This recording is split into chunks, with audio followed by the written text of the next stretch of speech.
Ok, ahora tenemos esta información de acá y vamos a resolver las preguntas 6 y 7 con esa información. Aquí nos dice, se aumenta la temperatura a una muestra de N de Canol. La gráfica describe el proceso en función del tiempo a una atmósfera de presión. Entonces aquí tenemos un gráfico que ¿qué nos está diciendo este gráfico? Este gráfico nos está dando la variación de la temperatura que está aquí en el eje Y con respecto al tiempo. Aquí vemos que hay un gráfico que presenta varias variaciones, valga la redundancia, de la temperatura con respecto al tiempo para esta sustancia, para el decanol. Bien, aquí en esta parte podemos ver que tenemos una tabla que nos dice sustancia, punto de fusión y punto de ebullición. Entonces, el punto de fusión para el decanol es de 7 grados centígrados y el punto de ebullición es de 229 grados centígrados. Ahora nos hacen la pregunta, de acuerdo con lo anterior, cambia el estado del N-decanol de sólido a líquido entre T1 y T2, B, líquido a gaseoso entre T3 y T4, C, líquido a sólido entre T0 y T1, o D, sólido a líquido entre T3 y T4. Muy bien, entonces vamos a analizar cada una de las secciones del gráfico y vamos a ver los diferentes cambios de fase en ese gráfico. Bien, aquí tenemos el gráfico donde podemos observar los diferentes cambios de la temperatura versus el tiempo, que ya hemos visto en el otro documento. Y lo que vamos a ver es en qué tiempos o en qué intervalos de tiempo se realizan los cambios de fase. Aquí, como podemos ver, empieza la temperatura a aumentar desde menos 50, más o menos, menos 50 grados centígrados y aumenta hasta donde alcanza el punto de fusión, que como vemos acá en esta tablita, el punto de fusión para el N-decanol es de 7 grados centígrados. Entonces, en este gráfico, más o menos aquí podemos ver la línea punteada, que nos dice que la temperatura de fusión se alcanza sobre el tiempo, casi sobre el tiempo 1, y es una temperatura de fusión de 7 grados centígrados. Una vez empieza a fusionarse, o sea, empieza a cambiar de sólido a líquido la sustancia, entonces vamos a tener una temperatura constante hasta que toda la masa que tenemos se vuelva líquida. Una vez toda esta masa pasa a la fase líquida, tenemos nuevamente un aumento de temperatura hasta que alcanzamos los 229 grados centígrados, que es la temperatura de ebullición del N-decanol. En ese momento, cuando tenemos la primera gota de vapor, también vamos a empezar a tener una temperatura constante hasta que toda la masa que tenemos se convierta en vapor. Una vez desde este punto, otra vez empieza a aumentar la temperatura del vapor que tenemos. Muy bien, entonces ya vimos que tenemos un cambio aquí, una fusión y luego una evaporación en que durante estos cambios se presentan temperaturas constantes, como podemos ver acá en estos dos intervalos. Bien, ahora vamos a ver qué es lo que nos dicen estas dos opciones. Muy bien, la opción A nos dice que hay un cambio sólido a líquido entre T1 y T2. Vamos a ver si eso es cierto. Aquí, bien acá, el cambio de sólido a líquido se va a presentar en esta primera sección, pero podemos ver que no es simplemente dentro del intervalo T1 y T2. ¿Por qué? Porque aquí podemos ver que el cambio de fase de sólido a líquido empieza un poco antes de el tiempo 1. Entonces la respuesta A no sería la correcta. Ahora vamos a ver la respuesta B. Nos dice que hay un cambio de fase de líquido a gaseoso entre T3 y T4. Vamos a ver si esto es cierto. Entonces aquí tenemos que entre T3 y T4 hay un cambio de fase efectivamente, que es el cambio de líquido a vapor. Porque aquí empezamos aquí aumentando la temperatura y llegamos aquí a la temperatura de ebullición y empieza a cambiar de fase el líquido a vapor entre T3 y T4. Bien, entonces la respuesta correcta sí sería la B. Sin embargo, vamos a ver las otras dos. La C nos dice que hay un cambio de fase de líquido a sólido entre T0 y T1. Vamos a ver acá entre T0 y T1, un cambio, perdón, vamos a ver, de líquido a sólido. Entonces aquí tenemos a T0 y T1. Entre T0 y T1 no ocurre un cambio de líquido a sólido. Al contrario, ocurre un cambio de sólido a líquido. Estamos aquí a una temperatura de más o menos menos 50 y empieza a aumentar la temperatura hasta que llega al estado líquido acá en esta parte. Entonces la respuesta B es incorrecta, la respuesta C es incorrecta porque no hay un cambio de líquido a sólido entre T0 y T1. Bien, en D nos dice que hay un cambio de sólido a líquido entre T3 y T4. Como podemos ver, eso es completamente falso, porque ya establecimos que acá alcanzamos el punto de ebullición en T3 y la temperatura se mantiene constante hasta T4, en donde todo se vuelve vapor. Entonces acá tenemos un cambio de líquido a vapor, no un cambio de sólido a líquido. Bien, entonces en este caso la respuesta correcta es la B. Muy bien. Vamos a continuar con la siguiente pregunta, que también utiliza esta información de acá, este gráfico y esta tablita que tenemos acá. Bien. La pregunta 7 nos dice, de acuerdo con la gráfica, es correcto afirmar que la muestra de N-decanol se encuentra completamente líquida entre. Entonces nos están preguntando entre qué intervalo de tiempo la sustancia va a estar completamente líquida. De una vez nosotros podemos decir que en estos intervalos donde la temperatura es constante, las sustancias no van a estar completamente en una fase, porque vamos a tener las dos fases, porque estamos pasando por un cambio de fase. Muy bien, entonces podemos descartar de una vez estos dos intervalos de tiempo.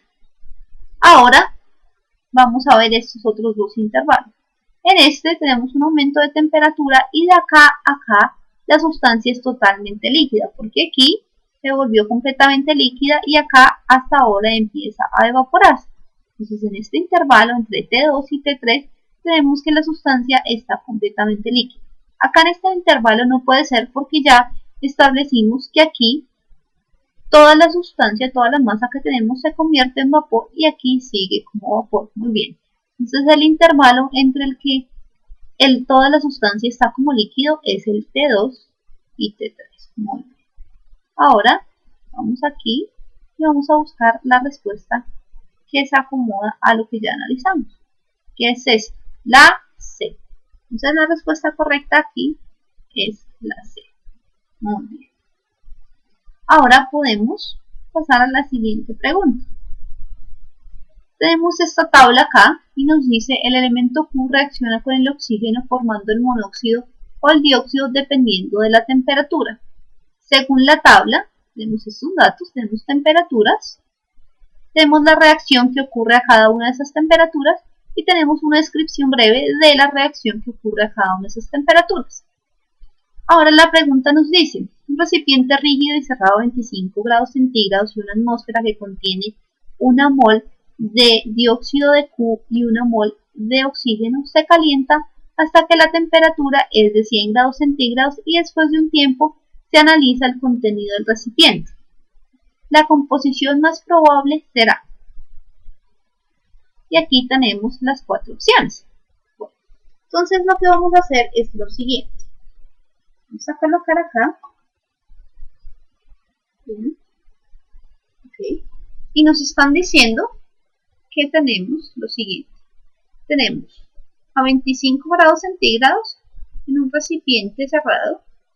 Okay. Entonces acá coloquemos primero que todo la temperatura T es igual a 25 grados centígrados.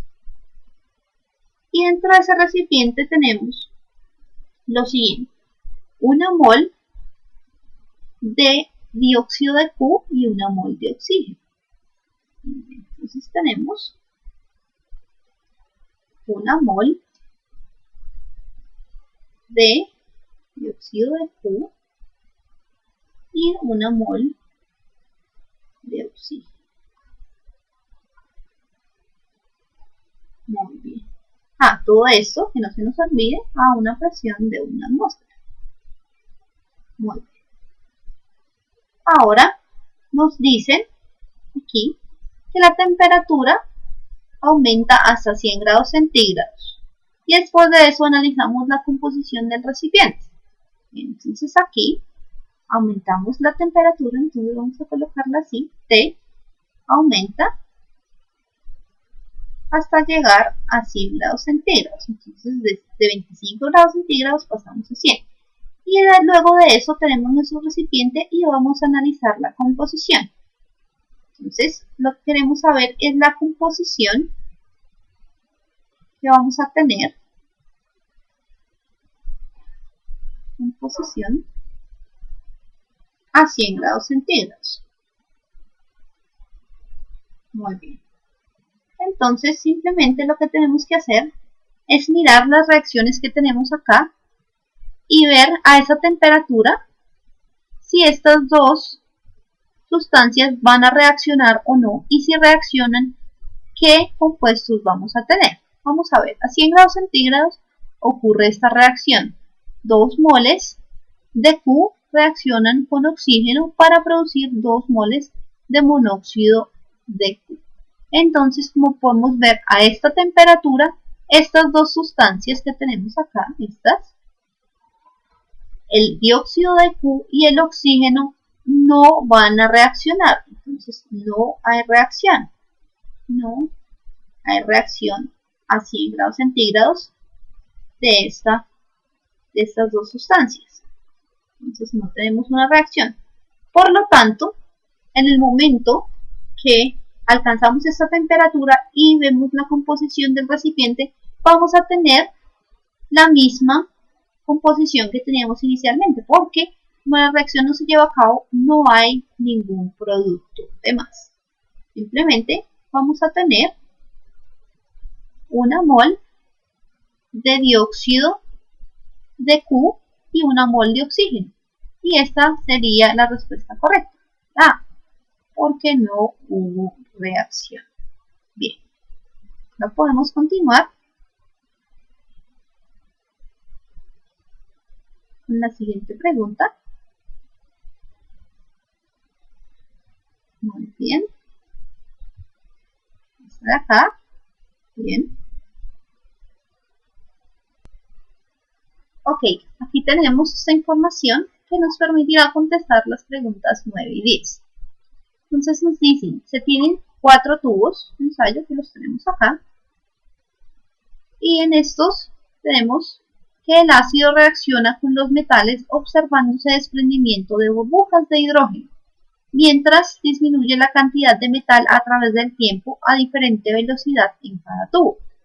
De las observaciones se establece que el orden de velocidad de reacción del ácido con los metales de mayor a menor es magnesio, zinc, hierro y cobre. Entonces la pregunta 9 nos dice, de lo anterior es correcto afirmar que el factor que afecta la velocidad de reacción en el experimento es la concentración, temperatura, naturaleza de los reaccionantes o presencia de catalizadores. Bien, entonces vamos a analizar cada uno de los recipientes que tenemos, así podremos saber qué es el factor que afecta más la velocidad de reacción en el experimento. Muy bien, aquí tenemos los 4 tubos de ensayo con los datos respectivos y nos están pidiendo que miremos, como ya lo hemos dicho, qué factor influye más en la velocidad de reacción. Nos preguntan si es la concentración, vamos a colocarlo acá, aquí, ok, bien, acá, entonces la concentración,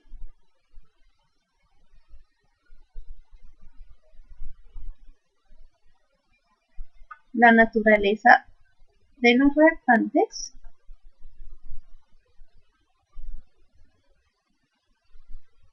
la temperatura,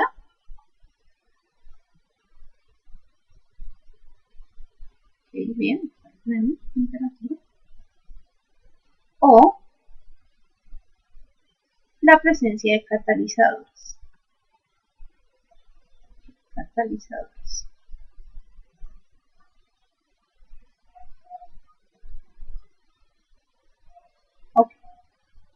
La primera opción que nosotros podemos descartar es la de catalizadores. ¿Por qué? Porque dentro del enunciado en ningún momento nos dicen que poseemos un catalizador o que dentro de estos tubos de ensayos hay un catalizador. Entonces, esto no influye dentro de la velocidad de reacción. ¿Por qué? Porque no se encuentra presente. Esta opción no es la correcta. Por tanto, la opción D no es correcta. Bien, ahora nos quedan tres factores. Vamos a ver. La concentración. Como podemos ver acá, aunque está muy pequeño, pero acá podemos ver que en cada tubo de ensayo tenemos 1 gramo de metal. Acá tenemos 1 gramo de zinc, 1 gramo de magnesio, 1 gramo de hierro y 1 gramo de cobre. Lo que quiere decir que como tenemos el mismo volumen, que son 5 mililitros de ácido clorhídrico, 5 molar, y tenemos la misma masa, la concentración en cada tubo de ensayo va a ser la misma. Y como las velocidades varían en cada uno de los tubos de ensayo, podemos decir que la concentración no es el factor que influye dentro de para la velocidad de reacción en este caso, porque tenemos las mismas concentraciones. Ahora vamos a ver la temperatura. La temperatura, podemos ver que acá tenemos la misma temperatura para cada uno de los tubos de ensayo. Por tanto, en este caso, la temperatura no influye dentro de la velocidad de reacción. Ahora, la naturaleza de los reactantes. Vamos a ver, acá tenemos diferentes sustancias. Y como podemos ver aquí en el enunciado, nos dice que la velocidad de reacción del magnesio es mayor que la del zinc, es la que le sigue, la del hierro es la otra, y por último tenemos la del cobre, lo que quiere decir que realmente la naturaleza de los reactantes sí es el factor que más afecta en este caso la velocidad de reacción. Ahora vamos acá y esa respuesta es la C. Por tanto, la respuesta correcta es la C. Muy bien.